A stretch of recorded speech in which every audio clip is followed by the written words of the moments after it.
No início dos anos 2000, o cinema viu duas grandes franquias encherem o bolso de din-din, sendo elas Harry Potter e Senhor dos Anéis. E com esse sucesso todo, logicamente todos os estúdios queriam encontrar o seu Senhor dos Anéis. E foi com esse pensamento que até então Century Fox decidiu comprar os direitos autorais das séries de livros Eragon. Nesse período, a série de livros Eragon era tão famosa que chegou a vender 40 milhões de cópias, fazendo assim com que o estúdio resolvesse investir 100 milhões de dólares no projeto. Para vocês terem uma ideia do quão a Fox apostava nesse projeto, eles chegaram a fazer um jogo de Play 2, vender lancheiras, cadernos e obviamente o filme, que você confere aqui hoje no subtexto. Então, com direção do estreante Stephen Fagman e o roteiro do também estreante Peter Bushman, Eragon. Bom, o filme começa nos contando a história de que há muito tempo atrás existiam dragões e cavaleiros de dragões. Porém, no mundo atual, devido a uma guerra, não se encontram mais. Só uma pontuação importante aqui, no começo desse filme você já percebe uma coisa que o filme faz muito ao decorrer dele, que é copiar muitas partes de Senhor dos Anéis. Temos diversas semelhanças aqui do clássico, justamente para tentar copiar a fama, é a fórmula que já funciona. Voltando aos dias atuais, o filme nos revela que uma mulher misteriosa roubou uma tal pedra do rei. E o rei, descobrindo isso, logicamente fica furioso, então decide mandar o seu feiticeiro e braço direito, Durzan. Fato é que quando Durzan consegue encurralar essa mulher e está prestes a roubar a pedra, ela solta ali meia dúzia de palavras, manda aí um Azarametriositos, e essa pedra acaba se teletransportando para um lugar aleatório. Lugar aleatório esse que se encontra Eragon, nosso protagonista que estava caçando no local. Nosso protagonista então decide pegar essa pedra e levar embora. Chegando na cidade, acho essa cena inclusive muito engraçada, que ele vai no açougueiro tentar vender essa pedra dele, ele é humilhado de graça pelo fazendeiro e um diálogo extremamente expositivo só pra mostrar que ele passa dificuldades. Quanto custa? Quanto custa? Muito caro para um jovem fazendeiro pobre. E isso, senhoras e senhores, é simplesmente um roteiro preguiçoso. Bom, e depois de ser humilhado totalmente de graça por este vendedor, o Eragon então decide oferecer a pedra misteriosa que ele achou, mas logo ele percebe que não é uma pedra comum. A reação do açougueiro ali diz tudo pra ele. Então ele é expulso dali e vai destino à sua casa. Bom, chegando em casa, Eragon então nos apresenta o seu tio e o seu primo, que eu não sei qual é o nome porque simplesmente não me foi me dito, que por algum motivo tem algum lance ali todo emocional de que os homens são mandados pra guerra muito novo e o primo dele quer fugir, que eu não entendi porra nenhuma porque o filme não me explicou nada, e fica por isso mesmo. Neste mesmo momento do filme tem uma das cenas que decepcionou muitas pessoas que leram o livro, porque nesta cena do filme nós temos uma brincadeirinha de lutinha entre esses membros de família que assim, não faz sentido algum acontecer, porque pelo que eu pesquisei, no livro o Eragon tem 15 anos, e assim, eu até entenderia se o livro tivesse feito isso, querendo mostrar ali, com 15 anos até vai, agora tu coloca dois marmanjos pra brincar de lutinha, irmão, daí fica difícil assistir essa bomba. Bom, depois de muito brincar de lutinha e infelizmente ver o seu primo partir pra não participar do exército, Eragon fica muito deprimido, fica muito tristinho e vai pro canto chorar. E é justamente neste momento que ele está no canto chorando que a sua tal pedra mágica azul começa a se mexer. E de repente, um dragão de CGI. Que olha, sendo bem sincero, não é uma das melhores coisas se a gente comparar até com o que a gente já tinha na época,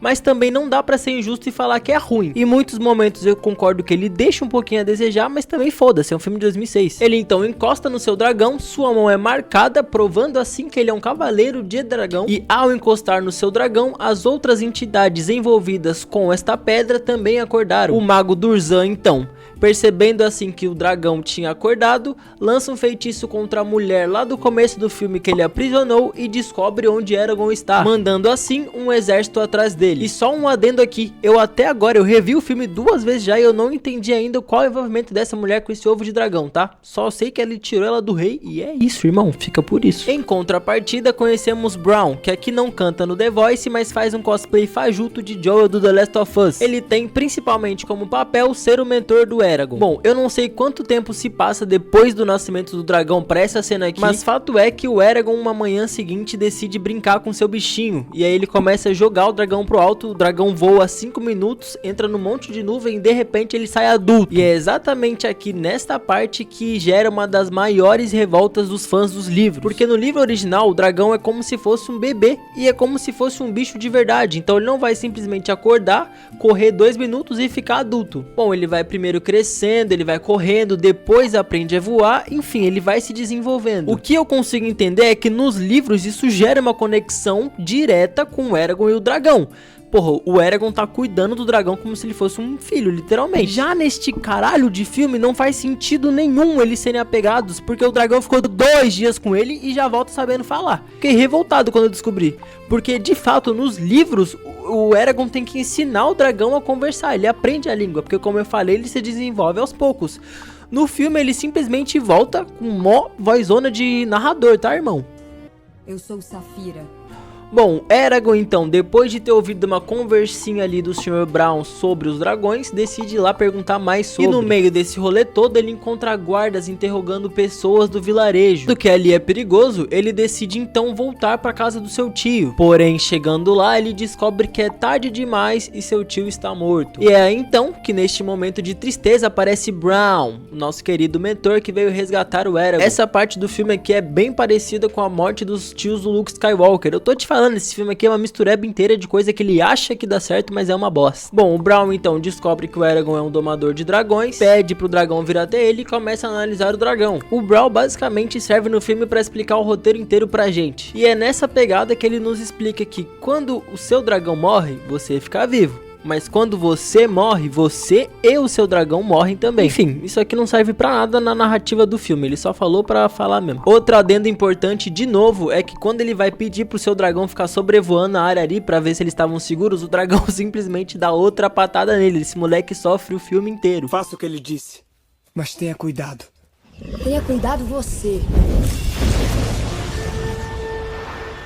Então, bom, depois que o Brown decide treinar o Eragon pra ele aprender a lutar por 5 minutos, eles começam a cavalgar destino a Varren. E é simplesmente aqui que eu me indigno no filme, porque simplesmente tem uma cena de 5 minutos deles cavalgando na porra do filme, e eu te pergunto pra que ele tem um dragão? E não me venha dizer que porque, o dragão não sabe voar ainda, o dragão não é adulto, porque, porra, acabei de ver ele sendo carregado pelo dragão. A verdade é que ele só não anda de dragão porque senão o filme teria 20 minutos. Bom, em um certo momento dessa viagem de cavalo infinito, eles decidem parar em um vilarejo pra comprar pão. E aqui aparecem muitos inimigos e a parada começa a feder. E quando eles estão encurralados pelos inimigos genéricos do filme, o Eragon simplesmente puxa o seu arco e flecha, lança um Kamehameha e mata 23 soldados. Depois disso ele desmaia, é levado para um vilarejo. Eragon então acorda depois em um acampamento já seguro e Brown explica que a magia vem dos dragões. E aqui vem uma parte muito esquisita do filme que ele vem com essas magias, porque ele tem que falar as coisas em outras línguas. Só que tipo assim, pelo que a gente vê no filme, o Brown conta pra ele 3 palavras. E essas 3 palavras são completamente inúteis, tipo ele ensina o cara a falar folha.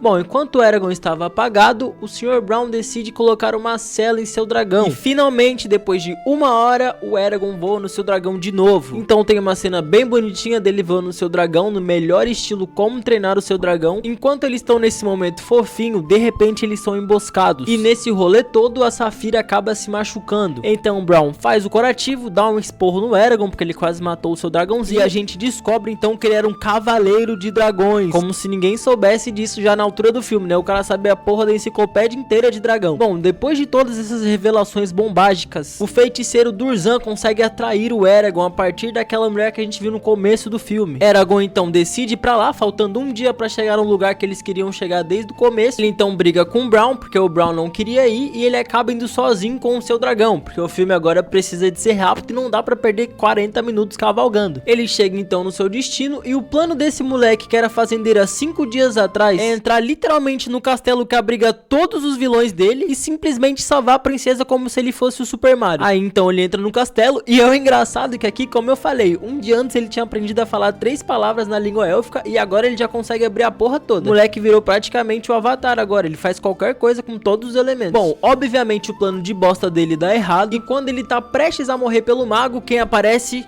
Brown. E ele aparece de repente assim, tá? Porque como o filme não podia esperar 2 dias dele cavalgando pra isso poder acontecer, ele provavelmente deve ter chamado o Uber e chegou lá em 20 minutos. Eles conseguem fugir dali com a ajuda da Safira, porém o nosso querido Sr. Brown acaba morrendo.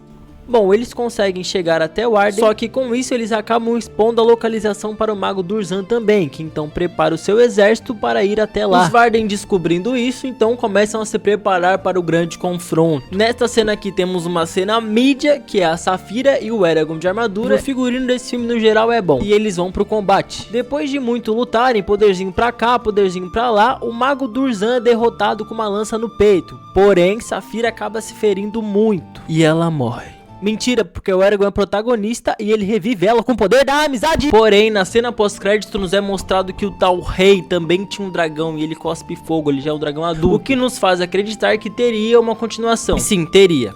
Porque apesar do filme ter lucrado 250 milhões de dólares e ter custado 100, ou seja, faturando um pouco mais do que ele realmente custou, o filme foi massacrado pela crítica especializada e pior ainda, foi massacrado pelos fãs do livro, que acharam a adaptação nada fiel. Essa adaptação ela foi considerada rápida, genérica e rasa. E realmente, se tu for comparar com o material original, o conteúdo é muito diferente, as coisas acontecem muito mais aceleradas para tentar passar um pouco mais de ação e criar aquele universo grandioso igual conhecemos do Senhor dos Anéis, o que não acontece nesse filme. Então, o estúdio, vendo que os fãs do material original não gostaram da adaptação, os fãs que não conheciam o material original também não gostaram do filme, perceberam que o filme não teria espaço no mercado e seria uma grande furada fazer continuação. Então eles decidiram encerrar o projeto. E apesar do fracasso nas telonas, a parte boa disso é que a Disney vai fazer um reboot dessa saga, adaptando o material original em formato de série no Disney Plus. É mais ou menos o que aconteceu com Percy Jackson, que é ótimo pra obra, porque eu particularmente achei o conteúdo muito interessante. Então bom, meus amigos, é isso. A minha nota final pra esse filme é simplesmente um 3.